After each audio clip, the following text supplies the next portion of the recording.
मनदीप कुमार जिसका शव लाया गया है, जगदीप जो रशिया जाकर आया था, जिसने पता किया कि उसके भाई का शव कहाँ से कैसे लाया गया है, और अब उसका शव आ गया, लेकिन ये कह रहे कि संस्कार नहीं करना चाहते वो, क्योंकि जो अभी तक इनको आश्वासन भी नहीं मिला और जो कार्रवाई होनी थी वो नहीं हुई। क्या कहना चाहिए? देखिए, बड़ा अनफॉर्चुनेट इंसिडेंट है और 2023 ਸਤੰਬਰ 2023 ਦੇ ਵਿੱਚ ਸਾਡੇ ਗੁਰਾਇਆ ਸ਼ਹਿਰ ਦਾ ਇੱਕ ਨੌਜਵਾਨ ਲੜਕਾ ਮਨਦੀਪ, ਉਹ ਕੁਝ ਏਜੰਟਸ ਦੇ ਦੁਆਰਾ ਉਹਨੂੰ ਗੁੰਮਰਾਹ ਕਰਕੇ ਉਹਨੂੰ ਨੌਕਰੀ ਦਾ ਯੂਰਪ ਦੇ ਵਿੱਚ, ਇਟਲੀ ਦੇ ਵਿੱਚ ਨੌਕਰੀ ਦਾ ਝਾਂਸਾ ਦੇ ਕੇ ਲੱਖਾਂ ਰੁਪਏ ਦੀ ਰਾਸ਼ੀ ਲੈ ਕੇ ਉਸਨੂੰ ਇੱਥੋਂ ਹਿੰਦੁਸਤਾਨ ਤੋਂ ਰਸ਼ੀਆ ਭੇਜਿਆ ਗਿਆ ਔਰ ਉਹਦੇ ਨਾਲ ਕੁਝ ਹੋਰ ਸਾਥੀ ਵੀ ਸਨ। ਤਕਰੀਬਨ 35,40,000 ਦੀ ਰਕਮ ਸੰਦੀਪ ਹੰਸ ਨਾਮ ਦੇ ਇੱਕ ਕਪੂਰਥਲਾ ਜ਼ਿਲ੍ਹੇ ਦਾ ਰਹਿਣ ਵਾਲਾ ਪੁਲੱਥ ਇਲਾਕੇ ਦਾ ਸੰਦੀਪ ਹੰਸ ਏਜੰਟ, ਉਸਨੇ ਇਹਨਾਂ ਦੇ ਨਾਲ ਕਈ ਐਸੇ ਪਰਿਵਾਰਾਂ ਨਾਲ ਧੋਖਾ ਕੀਤਾ ਔਰ ਮੇਰੇ ਅਜ਼ੀਜ਼ ਸਾਥੀ ਨੇ 24 ਦੇ ਵਿੱਚ ਤਕਰੀਬਨ ਮਾਰਚ ਮਹੀਨੇ 'ਚ ਮਨਦੀਪ ਜੀ ਨਾਲ ਪਰਿਵਾਰ ਦੀ ਅਖੀਰ ਵਾਰ ਗੱਲ ਹੋਈ ਔਰ ਵੀਡੀਓ ਕਾਲ ਹੋਈ, ਜਿਹਦੇ ਵਿੱਚ ਮਨਦੀਪ ਜੀ ਨੇ ਆਪਣੇ ਪਰਿਵਾਰ ਨੂੰ ਦੱਸਿਆ ਕਿ ਏਜੰਟਸ ਨੇ ਧੋਖਾ ਕੀਤਾ ਹੈ ਔਰ ਏਜੰਟਸ ਨੇ ਧੋਖਾ ਕਰਕੇ ਉਹਨਾਂ ਨੂੰ ਜਿਹੜੀ ਰਸ਼ੀਆ ਦੇ ਵਿੱਚ ਯੂਕਰੇਨ ਜੰਗ ਲੱਗੀ ਉਹਦੇ ਵਿੱਚ ਫੌਜ ਦੇ ਵਿੱਚ ਰਿਕਰੂਟ ਕਰਾ ਦਿੱਤਾ ਔਰ ਕਿਉਂਕਿ ਨੌਜਵਾਨ ਇੱਥੋਂ ਆਪਣੇ ਘਰੋਂ ਬੜੇ ਵੱਡੇ ਸੁਪਨੇ ਲੈ ਕੇ ਜਾਂਦੇ ਨੇ, ਆਪਣੇ ਪਰਿਵਾਰ ਦੀ ਮਾਲੀ ਹਾਲਤ ਸੁਧਾਰਨ ਵਾਸਤੇ ਐਸੇ ਉਪਰਾਲੇ ਕਰਦੇ ਨੇ। ਪਰ ਬੜਾ ਦੁੱਖ ਹੈ ਕਿ ਅੱਜ ਤਕਰੀਬਨ 3 ਸਾਲ ਹੋਣ ਜਾ ਰਹੇ। ਪਰਸੋਂ ਹੀ ਸਾਡਾ ਬਹੁਤ ਹੀ ਅਜ਼ੀਜ਼ ਸਾਥੀ ਹੈ ਜਗਦੀਪ, ਜਿਸ ਨੇ ਪਿਛਲੇ 2.5 ਸਾਲ ਤੋਂ ਦਿਨ ਰਾਤ ਇੱਕ ਕੀਤੀ ਹੈ ਔਰ ਆਪਣੇ ਭਰਾ ਨੂੰ ਲੱਭਣ ਦੀ ਕੋਸ਼ਿਸ਼ ਕੀਤੀ ਹੈ ਔਰ ਮੇਰੇ ਸੰਪਰਕ 'ਚ ਇਹ ਮਈ ਮਹੀਨੇ 'ਚ ਆਈ ਸੀ ਔਰ ਮੈਂ ਉਦੋਂ MEA ਨੂੰ, ਮਿਨਿਸਟਰੀ ਆਫ ਐਕਸਟਰਨਲ ਅਫੇਅਰ ਨੂੰ ਚਿੱਠੀ ਲਿਖੀ ਸੀ। ਚਿੱਠੀ ਲਿਖਣ ਤੋਂ ਬਾਅਦ ਇਹ ਮੰਗ ਕੀਤੀ ਸੀ ਕਿ ਇਹ ਜਿਹੜਾ ਸਾਡਾ ਸਾਥੀ ਹੈ ਉਸ ਨੂੰ ਟਰੇਸ ਕੀਤਾ ਜਾਵੇ ਔਰ ਜਿਹੜੇ ਇੱਥੇ ਦੇ ਉਦੋਂ ਦੇ ਪ੍ਰਸ਼ਾਸਨ ਸੀ ਉਹਨਾਂ ਨੂੰ ਉਦੋਂ ਅਸੀਂ ਬਾਰ-ਬਾਰ ਬੇਨਤੀਆਂ ਕਰਦੇ ਰਹੇ ਹਾਂ ਕਿ ਜਿਹੜਾ ਇਹ ਸ਼ਖਸ ਹੈ ਜਿਸ ਨੇ ਇਹਨਾਂ ਦੇ ਪਰਿਵਾਰ ਨਾਲ ਔਰ ਐਸੇ ਸੈਂਕੜੋਂ ਪਰਿਵਾਰਾਂ ਨਾਲ ਧੋਖਾ ਕਰਕੇ ਪੈਸੇ ਹਥਿਆ ਕੇ ਉਹਨਾਂ ਨੂੰ ਝਾਂਸਾ ਦੇ ਕੇ ਉਹਨਾਂ ਨਾਲ ਧੋਖਾ ਕੀਤਾ, ਉਹਨਾਂ 'ਤੇ ਬਣਦੀ ਕਾਰਵਾਈ ਹੋਈ। ਅੱਜ ਬੜਾ ਅਨਫੋਰਚੂਨੇਟ ਇੱਕ ਕਹਿਣ, ਅੱਜ ਸਾਰਾ ਇਲਾਕਾ ਇਸ ਗੱਲ ਦੀ ਮੰਗ ਕਰ ਰਿਹਾ ਹੈ ਕਿ ਜਿਹੜੇ ਉਹ ਏਜੰਟ ਸੀ ਜਿਨ੍ਹਾਂ 'ਤੇ ਉਦੋਂ ਪਰਚਾ ਵੀ ਹੋਇਆ, ਕਿਉਂ ਅੱਜ ਤੱਕ ਉਹ ਏਜੰਟ ਨੇ ਉਹਨਾਂ 'ਤੇ ਕਾਰਵਾਈ ਨਹੀਂ ਹੋਈ, ਕਿਉਂ ਅੱਜ ਤੱਕ ਉਹ ਗ੍ਰਿਫਤਾਰ ਨਹੀਂ। 2-4 ਬੰਦੇ ਪੁਲਿਸ ਨੇ ਉਸ ਵੇਲੇ ਰਾਉਂਡ ਅਪ ਕੀਤੇ, ਉਹਨਾਂ ਨੂੰ ਅਰੈਸਟ ਕੀਤਾ ਔਰ ਬਾਅਦ 'ਚ ਉਹ ਬੇਲ 'ਤੇ ਬਾਹਰ ਆ ਗਏ। ਲੇਕਿਨ ਅੱਜ ਪੰਜਾਬ ਪੁਲਿਸ ਨੂੰ ਔਰ ਜਿਹੜੀ ਸਾਡੀ ਹਿੰਦੁਸਤਾਨ ਦੀ ਸਰਕਾਰ ਉਸ ਨੂੰ ਅਸੀਂ ਫੇਰ ਅਪੀਲ ਕਰਦੇ ਹਾਂ। ਪਰਿਵਾਰ ਨੇ ਆਪਣਾ ਇੱਕ ਨੌਜਵਾਨ ਬੱਚਾ ਗਵਾ ਲਿਆ ਹੈ। ਕਈ ਐਸੇ ਉਦਾਹਰਣ, ਕਈ ਐਸੇ ਨੌਜਵਾਨ ਸਾਡੇ ਉੱਥੇ, ਪਤਾ ਨਹੀਂ ਉਹ ਜਿਉਂਦਾ ਵੀ ਹੈ ਕਿ ਨਹੀਂ ਹੈ। ਪਰ ਬੜੀ ਉਹਨਾਂ ਵਾਸਤੇ ਸਰਕਾਰ, ਜਿਹੜੀ ਰਸ਼ੀਅਨ ਗਵਰਨਮੈਂਟ, ਉਹਨਾਂ ਨਾਲ ਇਹਨਾਂ ਨੂੰ ਆਸ਼ਵਾਸਨ ਦੇ ਕੇ ਗਈ ਕਿ ਅਸੀਂ ਜਿਹੜੀ ਰਸ਼ੀਆ ਦੀ ਸਰਕਾਰ ਹੈ ਉਸ ਦੇ ਨਾਲ ਤਾਲਮੇਲ ਬਣ ਕੇ ਇਹਨਾਂ ਦੀ ਮਦਦ ਕੀਤੀ ਜਾਏਗੀ। ਇਹ ਉਹਨਾਂ ਦੀ ਗੱਲ ਮੰਨ ਕੇ ਇਹਨਾਂ ਨੇ 2 ਵਾਰੀ ਰਸ਼ੀਆ ਜਾ ਕੇ ਆਏ। 2 ਵਾਰ ਇਹਨਾਂ ਦੇ ਫਾਦਰ ਅਵਤਾਰ ਚੰਦ ਜੀ, ਜਿਨ੍ਹਾਂ ਦਾ ਬੇਟਾ ਮਨਦੀਪ ਸੀ, ਇਹਨਾਂ ਦਾ ਬ੍ਰਦਰ ਜਗਦੀਪ, ਇਹ ਰਸ਼ੀਆ ਆਪਣੇ ਖਰਚੇ 'ਤੇ ਜਾ ਕੇ ਆਏ ਔਰ ਹੁਣ ਵੀ ਇਹਨਾਂ ਦੇ ਜਿਹੜਾ ਇਹਨਾਂ ਦਾ ਨੌਜਵਾਨ ਇਹਨਾਂ ਦਾ ਭਰਾ, ਉਹਨਾਂ ਦਾ ਬੇਟਾ, ਜਿਹਦੀ ਹੁਣ ਡੈਡ ਬਾਡੀ ਉੱਥੋਂ ਆਈ ਹੈ, ਜਿਹਦੀ ਪਛਾਣ ਕਰਨੀ ਵੀ ਵਾਸਤੇ ਇਹਨਾਂ ਦੇ DNA ਟੈਸਟ ਹੋਏ ਨੇ। DNA ਤੋਂ ਪਤਾ ਲੱਗਾ ਕਿ ਉਹ ਇਹਨਾਂ ਦਾ ਭਰਾ ਹੈ। DNA को लेकर सवाल किया ਹੁਣ क्योंकि DNA इनकी मदर का करवाया गया था भारत सरकार की तरफ से, उसकी रिपोर्ट भेजी गई, लेकिन इन्होंने ये कहा कि वहाँ पे मॉस्को इंडियन एम्बेसी ने वो DNA रिपोर्ट रशियन सरकार को नहीं दी, जिस कारण बॉडी को ढूंढने भी जो उनको समय लगा। बॉडी को तो 8 महीने बाद वहाँ से दबी हुई बॉडी को वहाँ की सरकार ने ढूंढा है, इसके उपराले से ढूंढा है।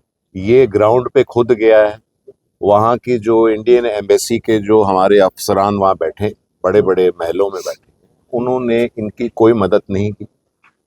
इन्होंने जो किया है अपने बलबूते पे किया है। ये काम सरकारों का है।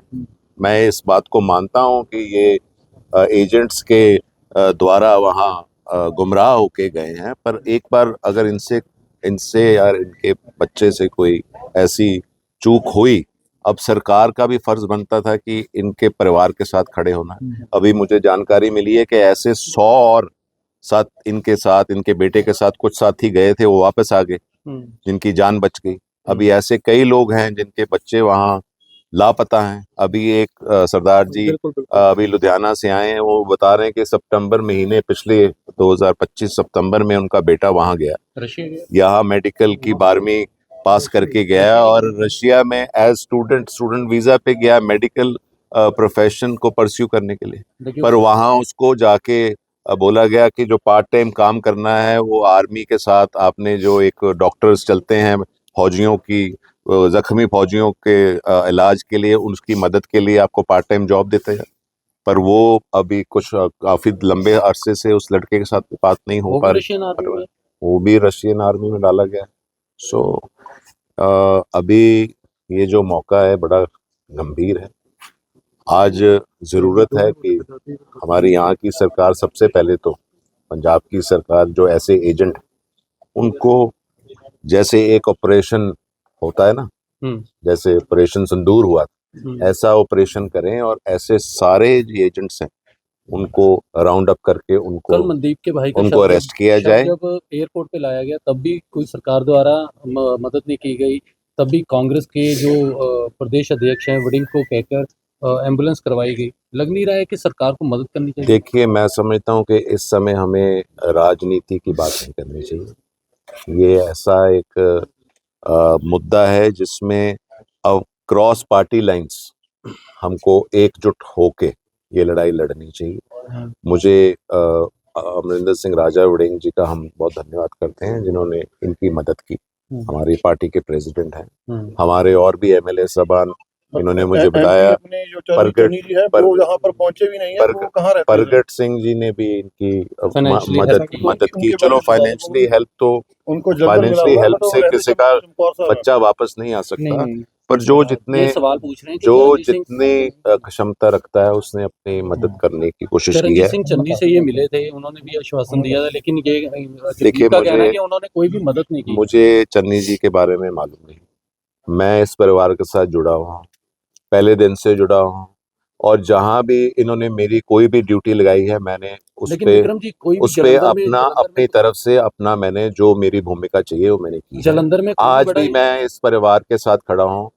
सूबा सरकार और देश की सरकार के पास इनकी आवाज लेके हम जाएंगे, और जो परिवार की मांग है कि ये परिवार मनदीप का अंतिम संस्कार उस समय तक नहीं करेगा जब तक कि मनदीप को मारने वाले, मनदीप को फ्रॉड करके उसको झांसा देके यहाँ से ले जाने वाले एजेंट्स गिरफ्तार नहीं होते और उन पे एक मिसालिया एक ऐसा एक्शन नहीं होता जिससे परिवार सहमत जब तक नहीं होगा तब तक मनदीप की जो बॉडी है उसका संस्कार नहीं किया। लेकिन बात की जाए, उन्होंने यही बात मेरे मुंह पे बोली कि अभी तक ना तो आपकी इंडियन एम्बेसी ने हमारे तक अप्रोच की है बॉडीज़ रिकवर करने के लिए और जहाँ इन्फॉर्मेशन लेने के लिए। तो मैं हैरान हो गया कि चलिए सर आप डीएनए कीजिए। तो डीएनए जैसे ही हुआ, तो डीएनए तो पहले भी भारत सरकार द्वारा करवाए गए थे। जब दिल्ली में डीएनए हुए तो वो डीएनए रिपोर्ट क्या वहाँ पहुँची नहीं थी? अब भारत से वो जो डीएनए हुए थे वो इंडिया से होके वहाँ रिपोर्ट जानी थी एम्बेसी के पास। एम्बेसी के पास तो पहुँच गई, एम्बेसी ने आगे नहीं दी किसी को भी, वो उनके पास ही पड़ी हैं। जो रशिया में इंडियन, हाँ, इंडियन एम्बेसी मॉस्को है जो जहाँ भी मैं गया, जहाँ मॉस्को के लगा लीजिए, इस अक्टूबर में 2025 में मैं गया हूँ, जहाँ फिर मैं सेंट पीटर में वर्क में गया हूँ। सोशल सेंटर जितने भी उनके सोशल सेंटरों पे बात की है, उन्होंने सबने यही कहा है कि आपकी एम्बेसी ने हमारे तक अप्रोच नहीं की या उनके बारे में कोई जानकारी निकालने की कोशिश नहीं की है। तो डायरेक्ट तो वो बता ही नहीं सकते किसकी बॉडी कहाँ पड़ी है या कितने बंदों की डेथ डेली हो रही है वहाँ पे। तो ऐसे तो वो जब तक हम पूछेंगे ही नहीं किसकी डेथ हो रखी है या इन बंदों की जो लिस्ट थी मेरे पास, जो 13 बंदों की लिस्ट थी, मैं उसी पे जो काम कर रहा था। कमांडर ने मुझे बोल दिया था लास्ट टाइम कि डीएनए हो चुका है तुम्हारा, 1 हफ्ता वेट करो, तुम मॉस्को चले जाओ। मैंने उसको बोला था कि आप लोग बॉडीज़ कहाँ रखते हो, मैं वहाँ भी जाके एक बार चेक करके आना चाह रहा हूँ। तो उन्होंने यही बोला था कि हम जो बॉडीज़ जो एक जगह इकट्ठी होती हैं जिनकी डेथ हो जाती है, तो वो रुस्तम में है। वो यहाँ से कम सेंट पीटर्सबर्ग से ही 500 किलोमीटर का दूर का एरिया है। तो वहाँ पे आप मत जाइए, वहाँ पे ड्रोन वगैरह या गोली वगैरह चलती रहती है, वहाँ पे खतरा था। तो उन्होंने मुझे मना कर दिया जाने से। उन्होंने कहा कि फिर मैंने रिक्वेस्ट की कि फिर मैं करूं क्या, कि मुझे पता है कि मैं दूसरी बार आया हूं और मैं ये नहीं जानता कि मैं आगे यहाँ पे आ पाऊँगा या नहीं आ पाऊँगा, क्योंकि हम लोगों की कंडीशन ही ऐसी बन चुकी है जहाँ आर्थिक तौर पे लगा लीजिए, क्योंकि मैं पैसे मांग के जहाँ इकट्ठे करके रशिया जा रहा था हर बार। बिल्कुल। तो वहाँ पे फिर कमांडर ने तरस कह लीजिए, या फिर ऊपर वाले की देख लीजिए कि जहाँ मनदीप पे तरस आ गया उसको, ऊपर वाले को, कि कमांडर ने बोल दिया कि मैं तुम्हें अपना लॉयर प्रोवाइड करवाऊंगा, तुम 1 हफ्ता वेट करो और मॉस्को चले जाओ, मॉस्को आके मेरा लॉयर तुम्हें मिलेगा। तो जैसे ही मैं मॉस्को आया, तो मॉस्को आके उसने मुझे खबर दी कि तेरे भाई की डेथ हो गई है और उसकी जो बॉडी है वो रुस्तम में पड़ी हुई है। डेथ सर 19/3/24 जो मैंने आपको बताया, तकरीबन 2 साल ही हो चुके हैं डेथ को। तो वो आपकी लास्ट जो बात हुई है वो कितनी तारीख को हुई थी उनसे? 3 मार्च 2024 को हुई थी सर हमारी लास्ट बात। उसमें भी अच्छा, उसने- अर्मेनिया से ये 5 लोग गए थे रशिया, जी जी। तो उसमें से आपका कोई रिश्तेदार भी था, एक हरियाणा का भी था और 2 हाँ, आपके गांव के भी थे। उसमें से 4 लोग वापस आ गए थे और ये वहाँ पे रुक गया था, क्योंकि इसके पास थोड़ा सा वीज़ा भी था और इसके पास जब ऑलरेडी हम एजेंटों से बातचीत कर रहे थे लगातार उस टाइम, उन्होंने बोला था कि 4 बंदों के हम जो वापस आ गए उनके पैसे वापस कर देंगे, जो ये लड़का है इसको हम काम दिलवा देंगे वहीं पे, जहाँ फिर थोड़ा टाइम रुक के हम आगे निकाल लेकिन देंगे। कैसे देखते हैं कि ये मनदीप हैंडीकैप था, उसके बाद भी उसे रशियन आर्मी में भर्ती किया गया? ये बातें तो मैं अपनी मिनिस्ट्री को या अपनी इंडियन एम्बेसी को बार बार बोलता रहा हूँ, टाइम पे उनको मेल्स भी करता रहा हूँ, या मैं अपनी स्टेट गवर्नमेंट को भी बोलता रहा हूँ, आप कम से कम हमारी इंडियन अथॉरिटी को कम से कम एक लेटर लिख के ही जवाब मांग लीजिए उनसे, कि जहाँ उनको वहाँ से रिकवर करने के लिए बोला जाए। जो पंजाब से यहाँ अभी तक जो हमारे सीएम साहब हैं, उन पिछले मैं 1 साल 1.5 साल से शोर मचा रहा हूँ, मगर अभी तक उनके लफ्ज़ नहीं निकले हैं। अभी तक कितने अपने पंजाब के कुछ नौजवान हैं जिनकी डेथ हुई हैं। अभी एक मलेरकोटले का लड़का है जिसकी डेथ हो चुकी है, अमृतसर से है जिसकी डेथ हो चुकी है, जम्मू कश्मीर से है जिसकी डेथ हो चुकी है। ऐसे अगर गिनाने आऊँ तो भारत के अलग अलग कोनों से पता नहीं एक परिवार के दो तो अभी कितने भारतीय होंगे वहाँ पे अभी?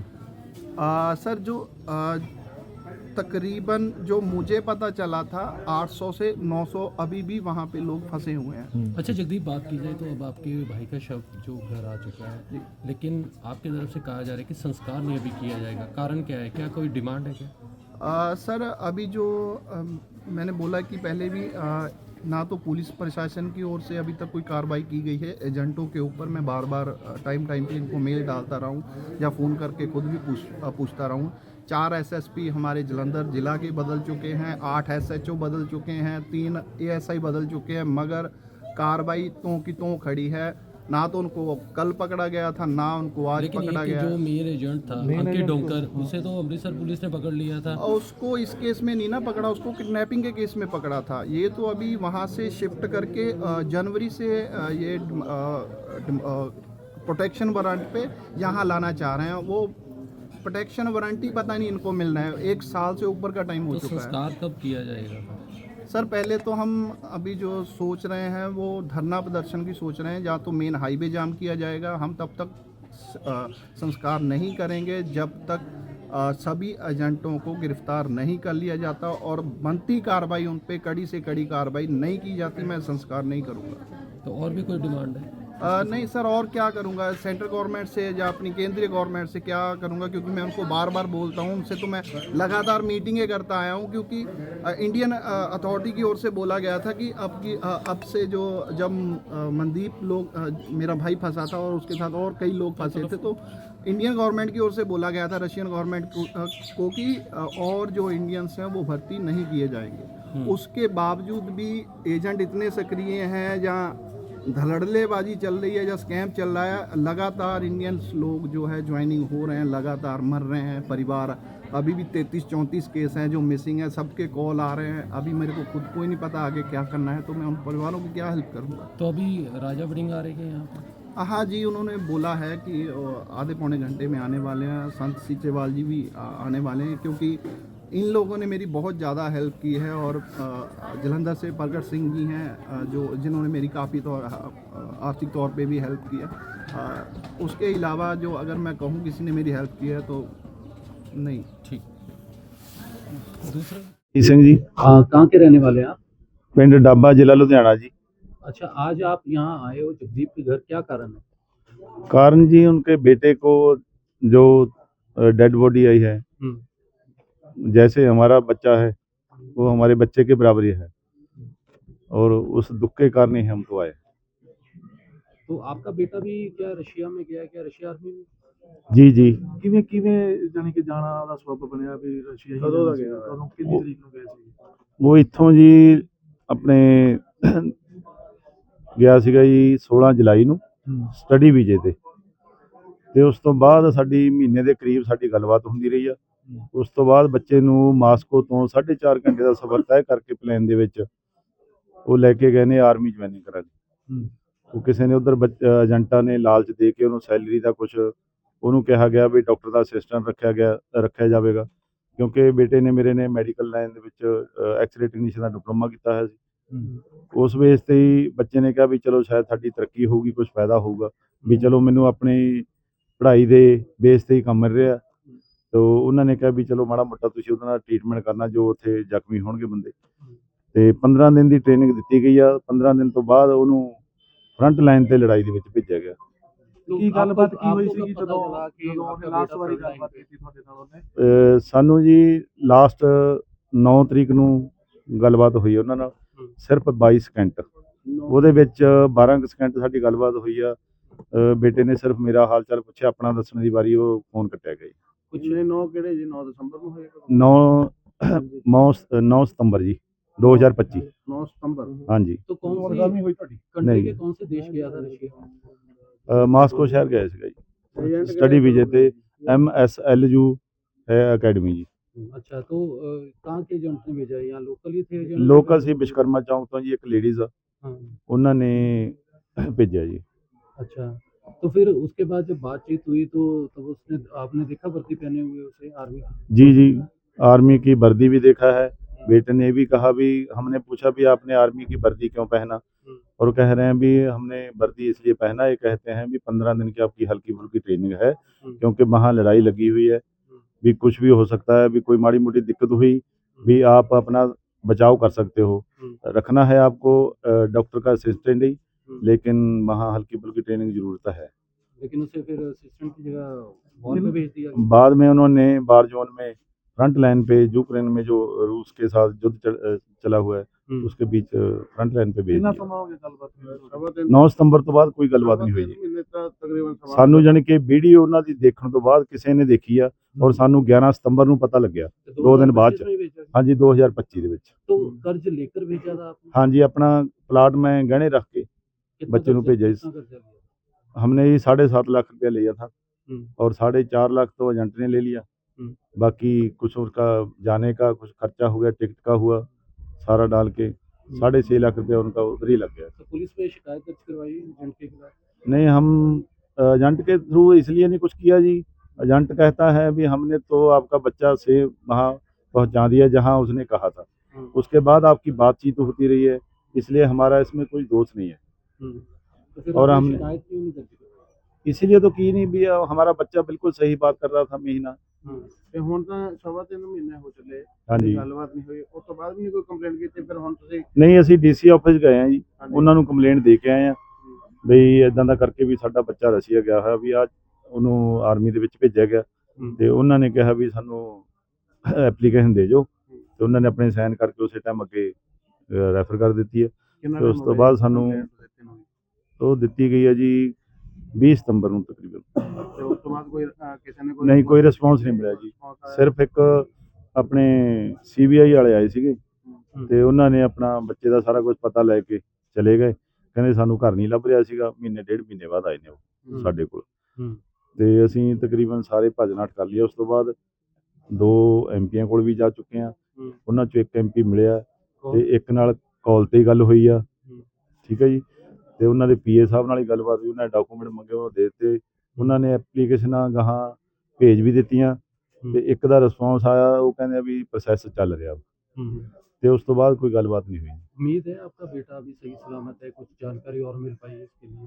नहीं, फिलहाल तो अभी कुछ नहीं पता जी हमें भी बच्चा ठीक है या कोई गलबात है उसके साथ, कोई अचानक कोई ऐसी कोई प्रॉब्लम हो गया, हमें कोई पता नहीं इसके बारे में। तो क्योंकि 9 सितंबर के बाद हमारी कोई वार्तालाप ही नहीं हुई उससे। विदेश मंत्रालय से बातचीत की कोई? विदेश मंत्रालय के पास हम 2 दफ़ा चले गए हैं जी, 3 नवंबर 2025 और 1 दिसंबर 2025, लेकिन अभी तक कोई रिस्पॉन्स नहीं मिला उन तक। बस वो यही कह रहे हैं भी हमने तो बच्चे पीएमओ दफ्तर जाके भी हमने एप्लीकेशन दे दिया, वो भी कह रहे हैं भी हमने तो जो बच्चे यहाँ आए हुए थे इंडियन सारे वापस भेज दिए हैं, भी हमारे पास कोई इंडियन बच्चा और नहीं है। लेकिन आपका बेटा नहीं आया? नहीं, बिल्कुल नहीं। तो फिर अब कैसे देखते हैं कि अभी आपके बेटे के बारे में जानकारी भी नहीं, शिकायत भी दर्ज करवाई है, बस आगे ये क्या- खबरें सुन सुन के दिमाग टेंशन में पड़े रहे हैं, सुबह शाम बस रोते रहते हैं। कितने साल का था, क्या नाम था? 21 साल उम्र है जी। इस महीने में 10 तारीख को 22वां साल स्टार्ट होना है। नाम क्या है उसका? समरजीत सिंह। ठीक। मेरा नाम देव है, मैं नजफगढ़ दिल्ली से रहने वाला हूँ। मनदीप के ब्रदर की डेथ हो गई थी, उसका शव अभी कल लाया गया है जी। रात को। तो आप भी रशिया रहकर आए हो, फ्रंट लाइन बॉर्डर पे रहे हो, जी। तो कैसे देखते वहाँ के हालात को लेकर, क्या कहना चाहिए? हालात वहाँ बहुत ज़्यादा ख़राब हैं, जैसा कि सभी लोग जानते हैं। वॉर में तो मरना मारना ही लगा रहता है, रॉकेट, ड्रोन्स, गोलियाँ, ये सब लगा रहता है। और बात करें कि मेडिकल की, तो वॉर में मेडिकल नहीं मिलता है। बट जब मैं इंजर्ड हुआ था तो मेरे को जब बेसमेंट में एक हॉस्पिटल में रखा गया था, तो रशियंस लोगों ने अच्छी सेवा करी थी, बट नहीं है। अगर बात करें कि हम हॉस्पिटल वाली, तो नहीं है, वो चीज़ें नहीं है, क्योंकि वहाँ वॉर है। तो हालात उस हिसाब से देखें एक नॉर्मल आदमी के लिए तो बहुत ख़राब है। सोल्जर्स को उस चीज़ की ट्रेनिंग होती है तो उनको आदत है उस चीज़ की, बट हम जब नॉर्मल आदमी हैं हमारे लिए वो बहुत डिफ़िकल्ट चीज़ें हैं। कितने भारतीय लोग वहाँ पर भर्ती किए गए जिन्हें फ्रंट लाइन बॉर्डर पर भेजा गया लड़ने के लिए? जिस टाइम 2024 जुलाई में मैं गया था तो मेरे साथ 18 लड़के थे इंडियन, जो सभी गए थे, जिसमें से 13 लड़के उसी शहर में थे जिसमें मैं लड़ रहा था, बट कांटेक्ट में कोई किसी के नहीं था। तो ऐसे करके कुछ 40 लड़के मेरे से पहले थे, जिसमें मनदीप जी भी थे जिनकी डेथ हो चुकी है, और मेरे बाद भी कुछ 1-2 बैच आए हैं। तो जो मेरी नॉलेज में करीब 100 के आसपास या 120 के आसपास लड़के थे इंडियन, जिन्होंने 4-5 महीने सर्व किया, और फिर उनको हिंदुस्तान गवर्नमेंट ने, जो जिंदा थे, जो ठीक थे। तो अभी कोई आंकड़ा है आपके पास कि कितने लोग वहाँ रशिया में 2025 भारतीय फंसे जी, हुए हैं? 2025 का अगर आंकड़े की बात करूं जो मेरी नॉलेज में है, 202 लड़के 2025 में ज्वाइन किए हैं, जो कि रशियन गवर्नमेंट बोलती है कि हम इंडियंस को नहीं ले रहे हैं। मॉस्को और सेंट पीटरबर्ग, मैं खुद अभी 2025 में मैंने उनसे बात की कि मैं एक बार लड़ चुका हूँ, मुझे दोबारा ज्वाइन करना, तो उन्होंने हाथ जोड़ लेके इंडियन नहीं। बट ये कैसे हो रहे हैं, ये किसी ना किसी एजेंट के थ्रू किए जा रहे हैं, और लग रहा है कोई बहुत बड़ा कहीं ना scam कहीं है ये इसे- हाँ बिल्कुल इसमें रशियन स्कैम है। सेना के ही कोई ऑफिसर्स होंगे जो ऐसा कर नहीं, रशियन, देखो अगर मेरा झगड़ा हुआ है तो मुझे तो ज़रूरत है लोगों की। रशियन गवर्नमेंट आज उस कंडीशन में है, तो एजेंट हैं कुछ इंडियंस होंगे उनमें जो वहाँ पीआर हो चुके हैं, या कुछ स्ट्रॉन्ग पेपर्स हैं उनके पास, जिनको डर नहीं है हिंदुस्तान की सरकारों से, तो वो लोग काम कर रहे हैं इसमें। मैं इसको बिल्कुल मानता हूँ, पर ये मुझे नहीं पता कौन कर रहा है, कैसे कर रहा है, ये 2025 में कैसे गए हैं। कोई 2025 स्कैंडल है बड़ा? बिल्कुल हो सकता है, बिल्कुल हो सकता है इसमें। लेकिन अगर मनदीप हैंडीकैप था, क्या जी। हैंडीकैप भी ऐसे ही वो कर लेते थे? जी बिल्कुल, मैंने एक कल भी मीडिया में एक बात कही थी। एक रशियन बंदा था मेरे साथ, मेरे एक बैच में, जब मैं आगे गया था एक्सट्रीम फ्रंट पे था, 1 महीने के बाद एक रशियन बंदा मेरे बैच में आया, जिसको स्पाइनल में प्रॉब्लम थी, बिना स्टिक के वो खड़ा भी नहीं हो पा रहा था, बट वो एक्सट्रीम फ्रंट पे था।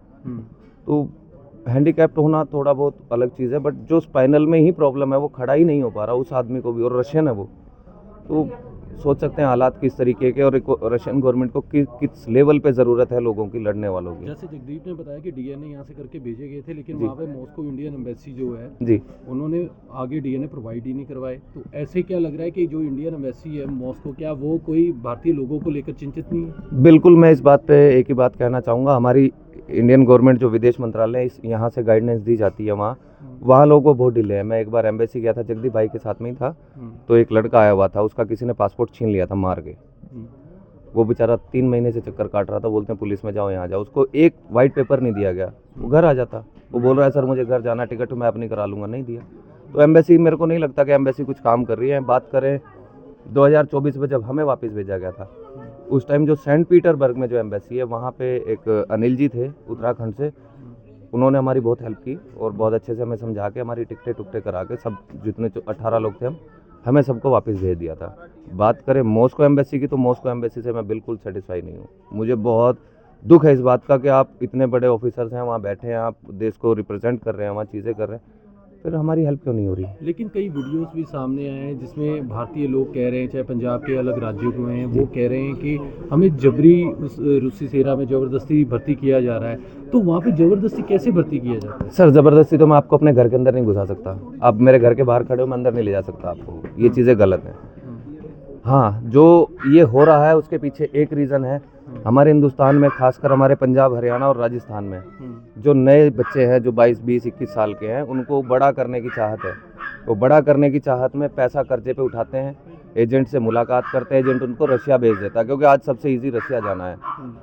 ई वीज़ा 14 डेज़, 14 दिन के ई वीज़ा पे भेजते हैं उनको, झूठ बोल के कि तुम्हारा वहाँ जाके वर्क परमिट हो जाएगा, ये हो जाएगा। लालच वगैरह दिया जाता है वहाँ पे? नहीं, जैसे ये अच्छा नहीं, वो आपका मेरा जवाब बदल जाएगा, सॉरी।